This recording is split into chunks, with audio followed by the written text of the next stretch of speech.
Senhor, queridos. Amém? Hoje é um dia muito especial, né, para todos nós. Dia onde Jesus nos pediu para nós relembrarmos aquele acontecimento na cruz. Hoje é dia de nós participarmos da ceia do Senhor. E é para nós um dia muito especial, realmente. Para mim também é um dia muito especial, porque é a primeira vez que eu tenho oportunidade de ministrar a ceia aqui na sede. Então meu coração muito se alegra, né, com essa situação.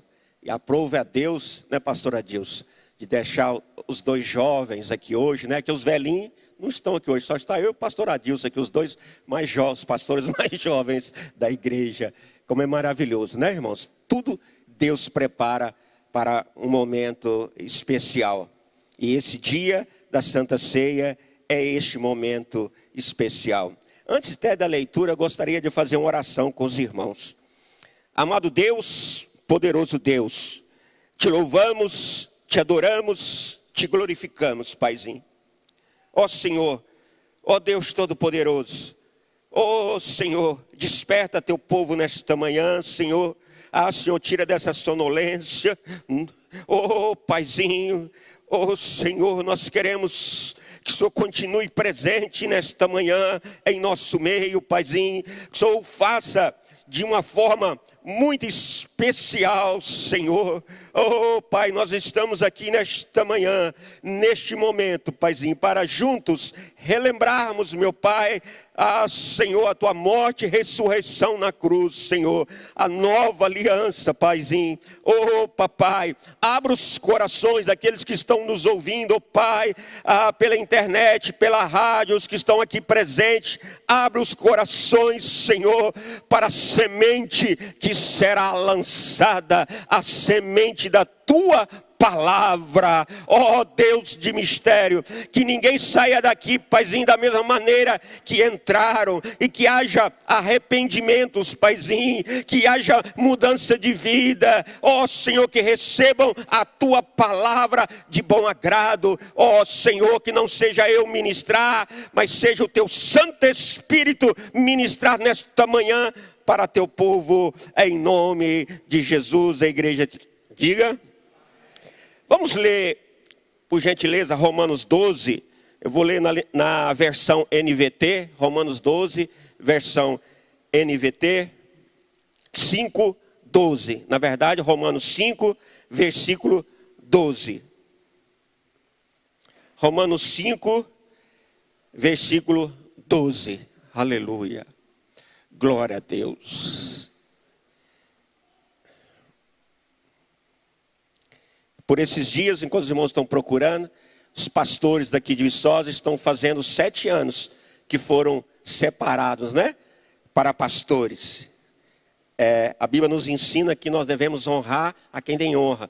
Precisamos honrar os nossos pastores daqui de Viçosa, que estão fazendo por esses dias 7 anos, não é isso? Que foram consagrados a pastores. Romanos 5, versículo 12. Quando Adão pecou, o pecado entrou no mundo, e com ele a morte, que se estendeu a todos, porque todos pecaram. Agora eu vou ler Efésios capítulo 2, versículo 8. Eu vou ler na versão King James. Efésios capítulo 2, versículo 8 e 9, na versão King James. Depois nós vamos para Gênesis 3. Efésios capítulo 2, versículo 8 e 9. Porquanto pela graça sois salvos, por meio da fé, e isso não vem de vós, é dom de Deus. Versículo 9.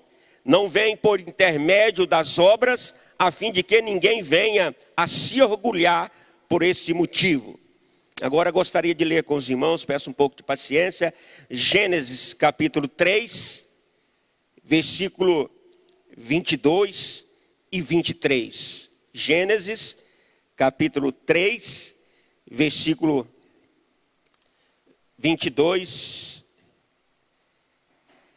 e 23, versão NVT.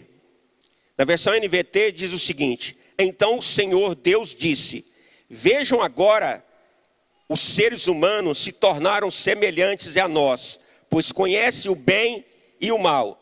Se eles tomarem do fruto da árvore da vida e dele comerem, viverão para sempre. Versículo 23, para impedir que isso acontecesse, o Senhor Deus os expulsou do jardim do Éden, e Adão passou a cultivar a terra do qual tinha sido formado. Podeis assentar, queridos. Amados, nesta manhã nós vamos ministrar, dirigido pelo Espírito Santo de Deus, um pouco sobre o pecado e como vencer o pecado.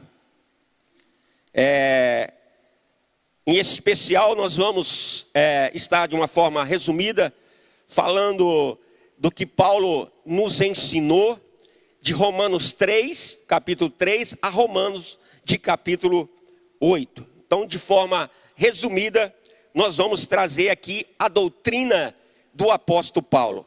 Nós não vamos falar da doutrina teológica, nós não vamos falar de doutrina de nenhuma denominação, nós vamos falar da doutrina que o apóstolo Paulo trouxe, em especial no livro de Romanos, em especial do capítulo 3 ao capítulo 8. Aqui, quando nós lemos em Gênesis, nos traz alguns ensinamentos e algumas lembranças. Muito importante, queridos, quando nós vamos interpretar a Bíblia, quando nós vamos ler o Antigo Testamento, nós precisamos ter em mente que o Antigo Testamento, em sua maioria, ele aponta a dar uma direção para o Novo Testamento. Paulo disse, que são sombra, são figura das coisas, que iriam acontecer. Então, nós precisamos linkar o Antigo Testamento com o Novo Testamento. Quando nós vamos no Novo Testamento, nós precisamos compreender, que aqui no Novo Testamento está a revelação, glória, do Antigo Testamento, aleluia. E nós precisamos fazer este link para que a gente possa compreender o que Deus, através da sua palavra, está falando conosco. E aqui no Jardim do Éden, meus queridos, aconteceu algo, que nós sabemos muito bem, mas eu quero lembrar com os irmãos que Deus colocou ali no Jardim do Éden, Deus colocou Adão e depois Eva, e disse para eles, Deus colocou numa condição muito favorável, deu todas as coisas para eles, Deus forneceu todas as coisas, tudo aquilo que o homem necessitava. O homem precisava de uma ajudadora, Deus preparou uma esposa para ele, a Eva precisava de um varão, Deus preparou um varão para ela, já tinha preparado, que Adão. Então, e todas as coisas, o homem foi premiado, de estar ali naquele jardim, as riquezas, a tranquilidade, o trabalho tranquilo, saúde, todas as coisas. E o homem tinha que fazer uma escolha. E todos os dias, queridos, essa escolha está diante de nós. Deus disse para Adão e Eva que no meio desse jardim estavam colocadas duas árvores, das quais uma delas eles não poderiam comer, que seria a árvore do conhecimento do bem e do mal. Se eles comessem, iriam morrer. E a outra árvore que estava no meio quer dizer no centro, no lugar de importância, seria a árvore da vida, vida eterna. Irmãos, e eles, infelizmente, escolheram a árvore da desobediência, a árvore do pecado. Eles escolheram a árvore do conhecimento do bem e do mal. Amados, e por causa disso, nesses versículos 23 que nós lemos aqui, 22 e 23, Deus, disse aqui do versículo 12 a esse versículo, Deus deu uma sentença para eles e para a humanidade. Vamos falar um pouco dessa sentença. E posteriormente, eles foram retirados do jardim do Éden, porque eles escolheram o fruto errado.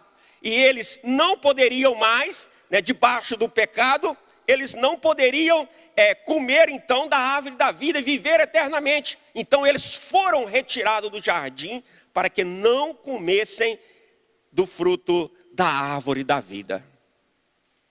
Todos os dias, queridos, todos os dias da humanidade, Deus tem colocado diante de mim e diante de você essa oportunidade. Ou nós escolhemos o pecado, o nosso eu, andar no nosso eu, ou nós escolhemos a vida eterna em Cristo Jesus. É uma escolha, queridos, que nós precisamos fazer. Uma escolha diária, toda manhã, todos os dias. Se nós estamos aqui, porque nós temos escolhido a árvore da vida, aleluia. Nós temos escolhido a Cristo. Nós temos escolhido viver eternamente. Mas aqueles que não participam dessa ceia, aqueles que não entregam a sua vida para Jesus, estão escolhendo, como Adão e Eva escolheram, o fruto da desobediência e do pecado. Muitas vezes, queridos, nós somos levados ao engano, às vezes somos pressionados, muitos parentes nossos não são cristãos, não são evangélicos, e eles nos pressionam com perguntas, tipo assim, você não serve um Deus? Por que está acontecendo isso e aquilo? Deus existe? Se Deus existe, por que uma criança morre? Por que uma criança foi atropelada? Por que um velhinho está sofrendo? Por que as pessoas estão sofrendo nos hospitais? A resposta começa aqui e ela termina lá no Novo Testamento, mas em especial em Romanos. Nós estamos, meu filho, meus queridos, é aqui que Deus já nos ensina, o que aconteceu. Porque quando Deus criou o homem e criou a mulher, irmãos, nada disso que você está vendo aí, morte, não haveria morte. Aqui nós temos versículo que está muito claro, não tem dúvida. A morte só entrou no mundo, ela só entrou por causa do pecado. Então sabe por que as pessoas morrem? Por causa do pecado da humanidade. A morte veio por causa do pecado da humanidade. Então não podemos culpar a Deus. Mas aqui nesses versículos, em especial do 12 ao 24, nós vamos ver que outras coisas também entraram na humanidade, também são consequências do pecado. As enfermidades vieram à humanidade, consequência do pecado. As lutas espirituais contra o diabo, aqui no versículo 15 de Gênesis 3, nós vamos ver a consequência do pecado. Lá em Efésios 6, quando fala das lutas espirituais, começou aqui, queridos, por causa do pecado. Logo em seguida, nós vemos Deus falando para Eva, Deus deu uma sentença para a serpente, maldita, deu uma sentença para a terra por causa do homem, deu uma sentença para Adão, para a mulher, e deu uma sentença para Adão. E a gente se pergunta, as dores do parto vieram como consequência, as fortes dores de parto do pecado. Quando você lê esse versículo aqui, no versículo 15, no versículo 16, sobre as dores do parto, você pode linkar, e lá em Mateus 24, quando fala do princípio das dores. Se você linkar, você vai entender algumas coisas importantes. Mas não é sobre isso que vamos falar. E as brigas, logo em seguida aqui, queridos, que eles pecaram, quando Deus apareceu diante de Adão e de Eva, primeira coisa foi que Adão culpou a Eva culpou a serpente. E logo em seguida que eles tiveram os filhos, um filho matou, Caim matou Abel. Ou seja, então você pergunta, por que há tantas brigas nos casamentos? Por causa do pecado da humanidade. Por que filhos estão brigando com pais? Por causa do pecado. Porque pais estão brigando com os filhos, matando inclusive, por causa do pecado. Por que os irmãos estão brigando entre si? Por causa do pecado. Olha, queridos, então tudo de ruim que nós vemos aqui na terra, podemos considerar que é consequência do pecado. O homem teve a oportunidade de não ter nada disso, de viver na bonança. E no versículo 17, 19 e 23, nós vamos ver que o trabalho duro, você trabalha de domingo a domingo, muitas vezes feito um condenado, é consequência do pecado. Pobreza, consequência do pecado. Miséria, consequência do pecado. Pastor, eu estou desempregado, consequência do pecado. Porque Adão estava de boa lá no Éden, queridos. Adão estava de boa. Ele não tinha nem que regar a terra, né? Tinha uma névoa que regava as plantas. Deus já deu para ele tudo plantado. Ele só tinha que acompanhar, cultivar, colher, guardar o jardim. Era tudo tranquilo. Riquezas, tinha os rios ali que tinha pedras preciosas, ouro e pedras preciosas. Então não era para faltar nada. Escassez de alimentos, consequência do pecado. Porque a terra passou a produzir agora cardos. Então, meus amados, a conclusão que nós chegamos, que tudo de ruim que está acontecendo na humanidade é consequência do pecado. Aí você pode dizer assim, outra coisa antes, meus queridos, eu quero falar. O homem, e Deus tinha dado autoridade para o homem governar, dominar sobre a terra. Ou seja, a tradução no original também significa reinar sobre a terra. O homem Deus recebeu de Deus essa autoridade. Não era para o marido dominar sobre a mulher, não. Né? Não era para o homem dominar sobre o outro, não. É para governar, para reinar sobre a terra. Sobre as plantas, sobre os animais. E por causa do pecado, o homem perdeu tudo isso. E ainda mais, Romanos 3, 23, fala que fomos separados da presença e da glória de Deus. Ou seja, o homem foi expulso, fomos separados da presença e da glória de Deus. Então, a conclusão que nós chegamos, que todas essas situações que muitas vezes nós cobramos a Deus, é consequência do pecado. Pastor, então quando eu chegar lá no céu, eu vou pegar Adão, vou dar um couro no Adão e na Eva por causa disso. O problema, queridos, que nós continuamos a pecar. Nós demos sequência no pecado de Adão e Eva. Se você observar na humanidade hoje, cada dia está ficando pior, o pecado está aumentando. Cada dia as coisas estão ficando piores. Mais miséria, mais pobreza, mais enfermidade. Nós estamos saindo agora aí de uma enfermidade que assolou. Eu não sei nem qual foi a última vez que teve uma enfermidade tão grave dessa, uma pandemia. Só que agora com muito mais frequência. Lá na China já estão com outra cepa, não sei, já está tudo trancado lá na China. Irmãos, nós continuamos fazendo pior do que Adão e Eva. Mas eu não vim aqui nesta manhã, Deus não me enviou aqui para te culpar. Não. Nós viemos aqui nesta manhã, aleluia, porque Jesus morreu na cruz, aleluia, para perdão dos meus e dos seus pecados. Mas é importante que a gente traga em lembrança, porque nesta manhã, neste momento, você vai participar da ceia, você vai tocar nesses elementos. E nós precisamos fazer um autoexame, como a Bíblia nos ensina. Examinar o homem, pois a si mesmo. Nós precisamos nos examinar. E você vai chegar à conclusão.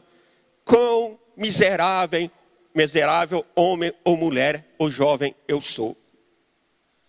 Porque nós continuamos a pecar. Sabe, irmãos, para a gente entender um pouco dessa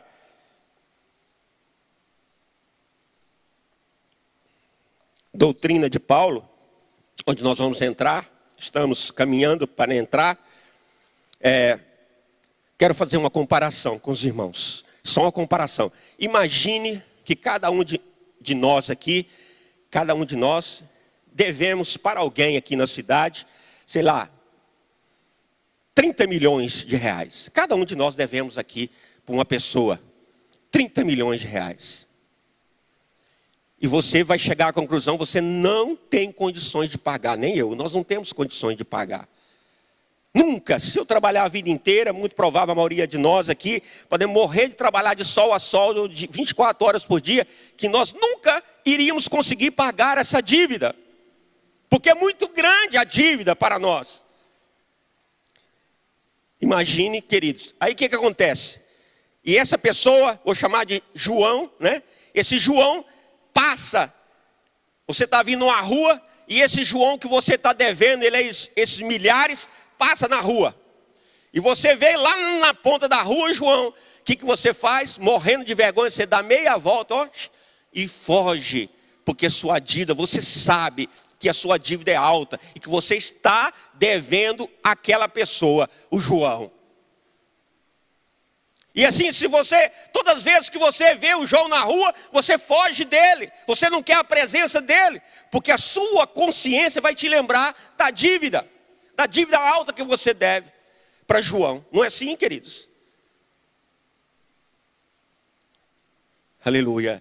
Mas quem sabe, queridos, aí você é informado, um pregador, um pregoeiro, chega perto de você e avisa, sabe aquela dívida que você tem, que você tinha lá com João? Fulano pagou, está toda paga, e pagou com juros e correção monetária. Aí você se alegra em seu coração, oh glória, a minha dívida está paga, eu não tenho mais dívida nenhuma, porque está pago. Aí agora você faz questão de encontrar com o João, João, paguei, está pago, você se sente desta forma. Assim deveria ser, queridos, com nossos pecados. Quanto mais próximo de Deus, a gente se lembra que quão miserável, homem, mulher, jovem nós somos, quão pecadores nós somos. E muitas pessoas, sabe por que querem tirar o nome Deus da Constituição? Sabe por que querem tirar o nome de Deus das escolas? Porque assim podem pecar à vontade, não tem consciência que vai cobrar, porque Deus nos lembra de ética, de moral, Deus nos lembra da palavra, Deus nos lembra de andar corretamente. Por isso que querem tirar essas coisas, porque querem fugir de Deus.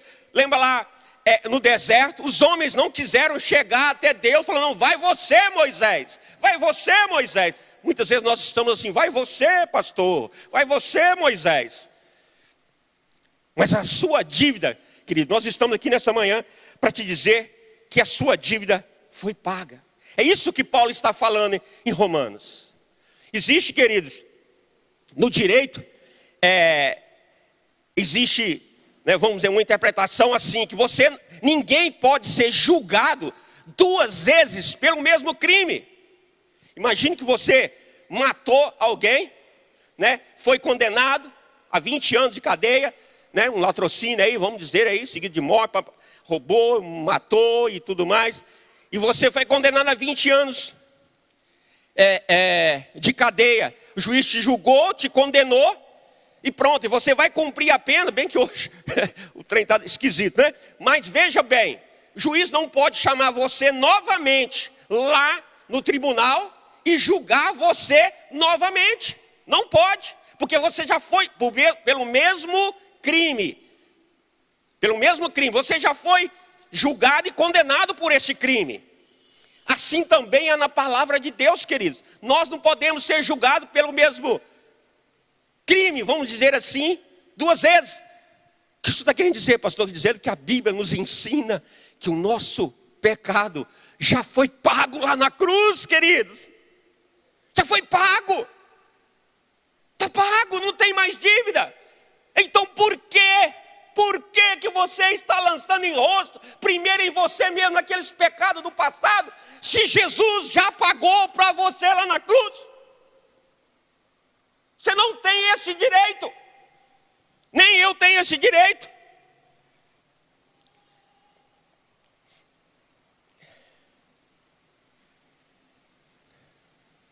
Por que que você lança aos olhos do seu irmão, da sua irmã, o pecado que Jesus já pagou por ele lá na cruz? Quando nós fazemos isso, queridos, porque nós ainda não entendemos o Evangelho. Nós não entendemos o que é justiça de Deus. Nós não entendemos o que é misericórdia de Deus. Nós não entendemos o que é graça de Deus. Romanos 3:24. Sendo justificados gratuitamente pela sua graça, pela redenção que é em Cristo Jesus. O que está escrito, meus queridos, é que nós nos tornamos justos, não porque você ou eu merecemos ou fizemos alguma coisa. Nós nos tornamos justos diante de Deus, voltamos a ter comunhão com Deus por causa do sacrifício de Jesus na cruz. Irmão, não tem mais dívida. É a Bíblia que diz, não fica bravinho comigo não, é o apóstolo Paulo. E as pessoas, de forma equivocada, continuam muitas vezes lançando em rosto, querendo com suas próprias forças vencer, ser justo. Irmão, nada que você faça, nada que eu faça, vai nos fazer justo diante de Deus. O que nos faz justo diante de Deus foi o sacrifício, a morte e ressurreição de Jesus naquela cruz. Entenda isso. Houve um substituto. Você e eu nós já tínhamos, antes de Jesus, da morte e ressurreição de Jesus, eu e você já tínhamos comprado o passaporte, a passagem, já estava com malas prontas para ir para o inferno. Todos nós iríamos para o inferno. Já estava, é o que a Bíblia diz. Porque todos pecaram em Adão. Aleluia. Mas Jesus foi e pagou a sua dívida e a minha dívida, aleluia. Agora nós estamos com a mala pronta, aleluia, para ir morar no céu, oh glória. Receba esta palavra, queridos. Que Deus vai restaurar a sua vida. Muitas vezes você está andando, eu estou vivendo assim porque eu pequei. Não, já foi pago, não há dívida. Romanos 8:1, nenhuma condenação há para os que estão em Cristo Jesus. E você está condenando. E eu às vezes condeno. Nós. Mas Cristo já pagou, está pago. Não há dívida. Isto é justiça de Deus. Isso é graça de Deus. Queridos, nós fomos enviados como missionário em vários lugares. E nós estávamos na última cidade antes de vir para aqui. Eu fiz direito, né? Eu sou um jovem de 60, pouco tempo fiz direito. Já era formado, fiz outro curso. E precisava fazer um estágio. Eu não entendia o que era justiça de Deus. Tenha calma que eu vou responder uma pergunta que você está fazendo aí, né? Será que eu posso pecar à vontade? Então, espera um pouquinho, eu já chego lá. E aí apareceu, queridos, a oportunidade, só apareceu a oportunidade, eu precisava fazer prática, eu não conseguia estágio nos escritórios, uma cidade que eu não conhecia e tal, não conseguia, só consegui estágio na Defensoria Pública para trabalhar com criminal. 7 meses de estágio. Eu falei, gente, mas não dá certo. E esse negócio de pastor está defendendo bandido, não dá certo, é errado. Não dá certo. No meu entendimento, mas Deus queria me ensinar sobre a graça, sobre a misericórdia e sobre a justiça. E eu fui fazer o estágio. Conflito na minha mente. Chegava em casa, brincava com meu filho, o Henrique, né? E a minha esposa. Hoje eu soltei uns 4 bandidos lá. Eles queriam me bater lá em casa. Como assim? E Deus foi me mostrando. E logo em seguida abriu-se uma porta para me ir pregar no presídio. Irmãos, e o local do presídio era local só de gente boa. De 20 anos de cadeia para cima. Irmãos, eu fiquei... Imagina a minha cabeça, irmãos. Foi muito sofrimento, eu não entendia. Né? E eu fui para o presídio, queridos. E os anos que nós passamos lá nessa cidade, quase 7 anos, foram 7 anos que Deus me levou para o presídio e me levou para, não para me ser preso, para pregar. Ainda bem que eu fui, senão eu me botava lá preso também. Para os dependentes químicos, dependentes de droga. Aquilo foi um grande conflito na minha mente. E era toda semana, as casas de recuperação, eu pregava em todas as casas de recuperação, porque Deus me enviou. E não só eu, mas alguns amigos. Nós chegamos a abrir até uma casa de recuperação. Irmãos, e aquilo foi muito duro para mim, tanto de defender os bandidos, como para estar lá orando. E eu chegava lá no dia da reunião, chegava naquela reunião, e eu tenho mania de estar abraçando as pessoas, meus irmãos. Eu abraço, né? É o jeito do mineiro aqui. Eu, se deixar, eu saio abraçando todo mundo. É um defeito, acho que nascentes, eu não sei. Então, meus queridos, aí eu fiquei em conflito, eu abraço todo mundo e agora eu vou abraçar esse povo ou não vou? E só gente boa sentado lá, viu, queridos? Só gente boa. E aí Deus eu ia chorando, Deus me levava chorando e gemendo para o trabalho. Deus me levava chorando e gemendo para o presídio. E a gente chegava lá e nós abraçávamos aquele povo tudo, irmãos. Alegria nos olhos daquele povo. Aí, queridos, nós começamos a ver Deus transformar aquelas vidas. Deus mudar a história daquelas pessoas ali, queridos. Irmãos, é coisa linda demais. A cabeça da gente não entende. A cabeça da gente pira se deixar. Um dia, depois de um tempo tá lá, nós fizemos batismo, pessoas casaram, se arrependeram, entregaram as suas vidas para Cristo. Coisa linda, irmãos. Quando nós começamos a pregar lá, o padre também ia. E o padre fazia concorrência conosco, mas não fazia com ele não. Eu comecei pregando para 5 pessoas. E quando nós saímos de lá 1 ano, e o padre pregava para 60. 1 ano depois, o padre pregava para 5. E nós estávamos pregando para 60. Oh, glória! Só Deus pode fazer isso. Eu estava contando para os irmãos. Um dia eu entrei na primeira ala. E depois tem um corredor. E depois tem a segunda ala. E as pessoas que iam para lá. Aí eu encontrei com um jovem, né, que participava sempre, né, desse trabalho lá de evangelismo. Esse jovem, encontrei com ele na porta de uma ala para outra, assim. Ele veio e me abraçou. Nós temos, a gente quando está pregando neste lugar, a gente não pergunta crime de ninguém, o que fez, o que te matou, se roubou. A gente não pergunta nada. Se eles quiserem confessar, tudo bem. Mas é uma questão de ética. Aí ele me abraçou. Um jovem, sei lá, uns 24 anos, 25, me abraçou e chorava. Oh, pastor, estou arrependido. E pediu para dar um testemunho na hora lá. Aí eu permiti que ele desse o testemunho. E ele disse assim, oh gente, como eu estou falando para os outros detentos lá, recuperando, que a gente fala. E recuperando. E ele falou assim, eu matei a minha esposa. Ela estava grávida, eu dei 13 facadas nela. Matou a mulher com a criança na barriga. Deu facada na barriga. Irmão, você entra em conflito. E ele chorando ali, arrependido. Você entra em conflito.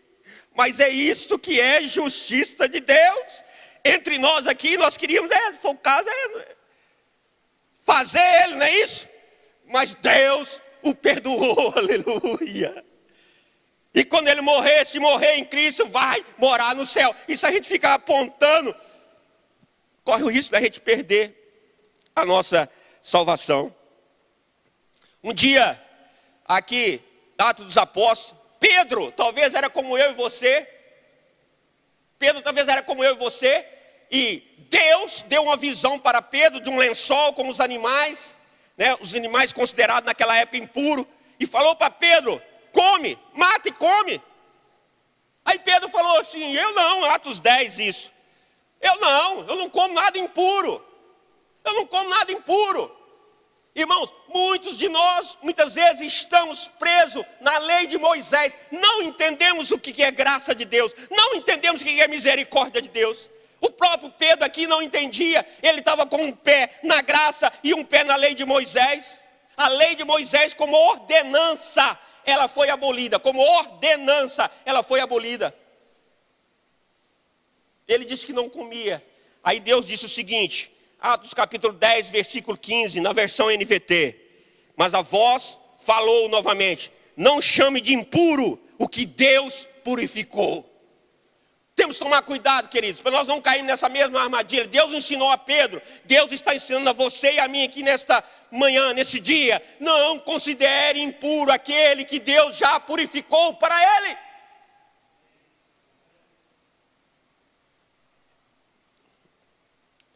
Irmãos, aí você vai perguntar assim, pastor, você está dizendo então que não há mais culpa no pecado, né?